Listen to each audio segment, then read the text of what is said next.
another walk with Tilly. What a glorious day. Look at that sky. They don't get any better than that. It's beautifully warm and lovely and sunny, with just a gentle breeze blowing, which I'm sure will stop me being able to be heard very easily. Young Tilly is digging a hole for some reason. She is. And we're walking through the gorse, which in the height of summer is not so full of bloom. Although the brambles are, look at that, there's going to be a good crop of blackberries this year. And there goes young Tilly. Also enjoying the morning fairly cool air. I have a feeling it's going to get quite warm during the day today. It certainly feels like it might. It's been nice for days now. So it's actually relatively quiet on the political front in the UK at the moment. There's still the repercussions of floating around of Chris Pincher's episode and the relationships that Johnson had with him and what he knew and what he didn't and when, and he sent the usual motley crew out to discuss it. Look at that. There we go. That's what it's all about on a July morning. Yeah, he sent his usually motley crew out. I think it was Teresa's Coffee to Teresa Coffee. Is that it? Teresa Coffee?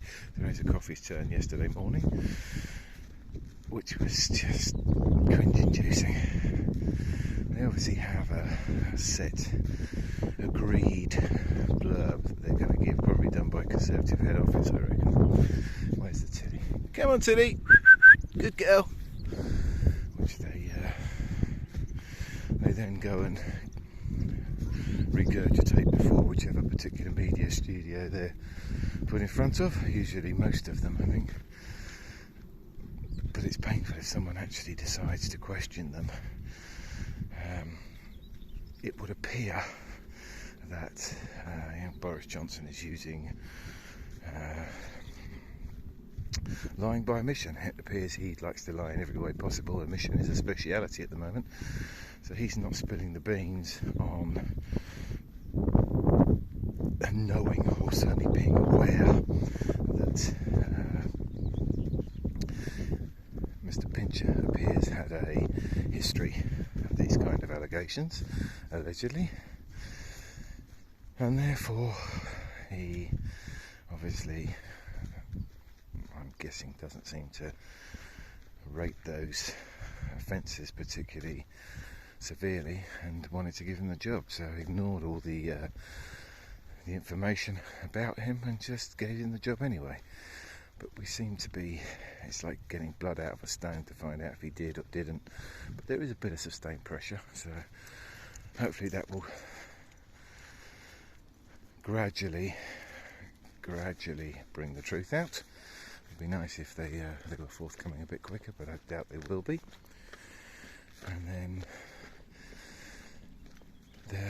I haven't listened yet to whoever is doing the tour of the studios as the defence.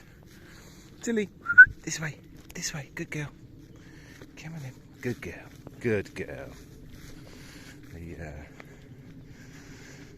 The defence of his position. It's just nuts. It's nuts that I suppose that logically it makes sense that they're going to do that, but it just when the lies and the mistruths come out, that the obvious deception comes out. I don't know how. I guess if you throw enough stuff, so if the next thing comes along really quickly, then it doesn't give either the media or society in general time to really process what has happened in the last event and the fact that they have been caught lying. So although everybody knows, I think the majority of people must by now be fairly sure, with one or two obvious exceptions. I mean, Nadine Dorries seems to have been on some kind of mission to persuade people that young Boris is completely honest all the time, despite the consistent evidence to the contrary. I don't know how you actually go and how you decide to address that with people, because you're complicit. I think if you, at the point where it's obvious you knowingly are misleading your constituents, essentially, but the public at general, then surely at some point when you are knowingly doing that, you are to a degree complicit in the crimes with which you are trying to pretend haven't occurred. And that would suggest to me you really should face some kind of justice for doing that. There should be some kind of justice meted out for those who do that. Now, that doesn't mean that if you were misled by the individual and you chose to believe them, even with a degree of evidence in the public realm, but certainly far from conclusive, that you are necessarily at guilt. But what it does mean is at the point where that guilt has been conclusively brought to light, you should be unable to continue a process of lying in relation to that. So I can give an example. So let's take the lovely Nadine Dorries, shall we, as an example.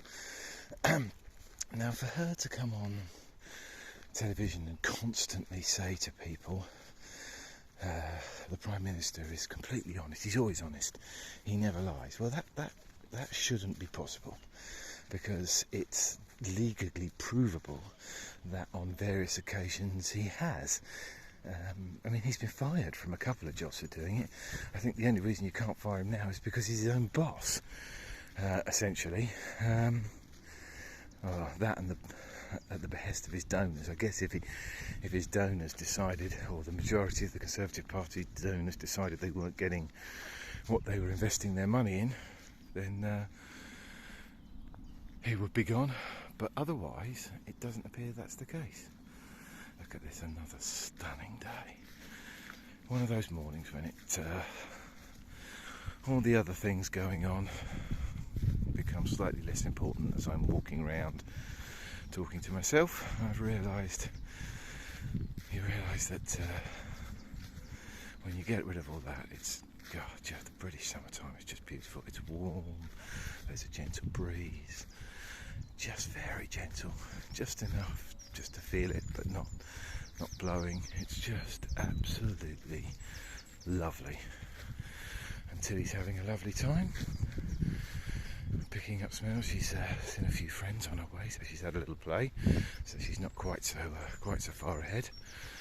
A little bit less energy once she's done a bit of running around, but I think psychologically both of us take an awful lot from being able to stroll through this countryside, which, as all countryside like this, is under threat from development, because in the UK we need more buildings, and that is another discussion.